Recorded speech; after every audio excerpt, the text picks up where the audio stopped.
He argued with his mum. She wanted him to stay at home with his sister. You're always down the park playing football, she complained. He said, Mum, I'll be back for dinner. Don't worry, I'll just be round the corner. On the way to his friend's yard, he saw a couple of his sister's mates coming back from the park. They waved and walked down to the estate.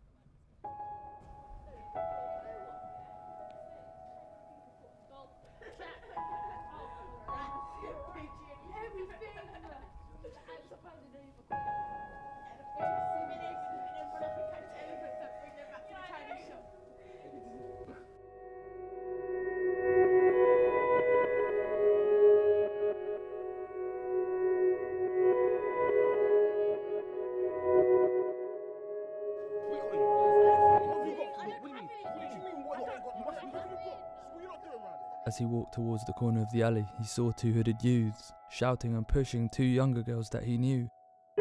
In his mind, he knew he couldn't walk away from what he'd just seen. He pictured his younger sister there, and decided to intervene.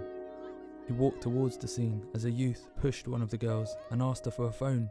She said she had left it at home. Feeling distressed and upset at the boys harassing them, he came with the righteous intent of playing the Good Samaritan. He pushed the one acting threatening and said, "Allow it, bruh, what are you hassling him for?" The thug pushed him back, told him to shut the fuck up. Arrogant, confident, he was prepared to try his luck. For concealed within his jacket, and his intent to do wrong, was a sharp metal object, at least 4 inches long. So now the thug's ready. He's got the feeling he's tough, armed with a weapon and an adrenaline rush. So he pushes one of the schoolgirls in the chest, shoving her so hard, he makes the girl lose her breath. The Good Samaritan knew he had only one option left. But as he stepped forward to deliver a punch, he felt an excruciating pain in his liver. He couldn't really understand it. He'd thrown a hard punch, but it hadn't landed. His strength had left him stranded, and as he looked down, he saw blood in his side, and a hand that was standing in front, so petrified. As it let go, the blade still protruded, a deep wound inflicted by a youth so deluded. Morally weak, orally stupid, they shouted, "Next time, blood, you get shooted," and they ran. 2 boys with bloody hands. I'm bleeding heavily.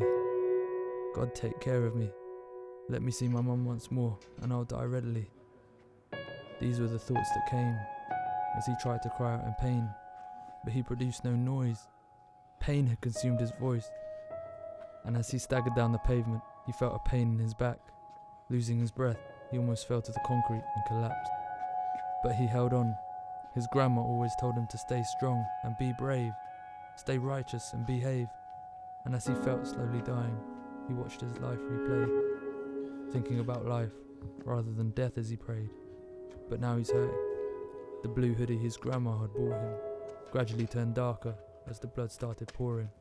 Now he's crying, can't bear to see his family mourning.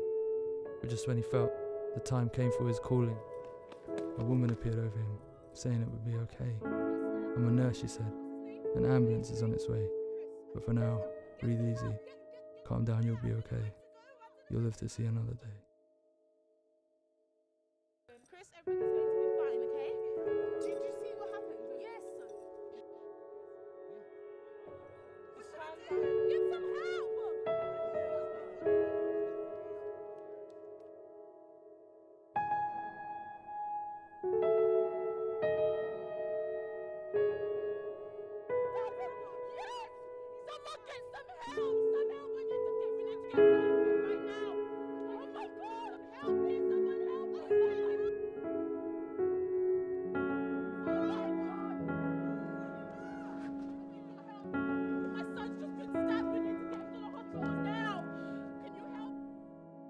I'd like to finish upbeat and optimistic with this piece by saying that the young boy survived and was now fine.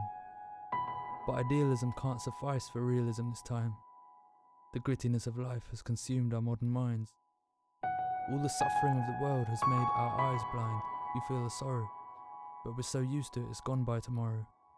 With this young boy, he made it to the hospital fine, but unfortunately he didn't survive past that night. But if it wasn't for that woman and the first aid she had applied, the boy wouldn't have had a chance to see his mother before he died. It's because he was a Good Samaritan. He'd sacrificed his life. that God had answered his prayer, and he saw his mother's eyes. You see, he was a good Samaritan. He did good in his life.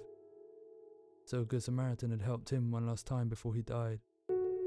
So next time you see an injustice, don't turn the other cheek, because this boy was just 15, and he only died last week.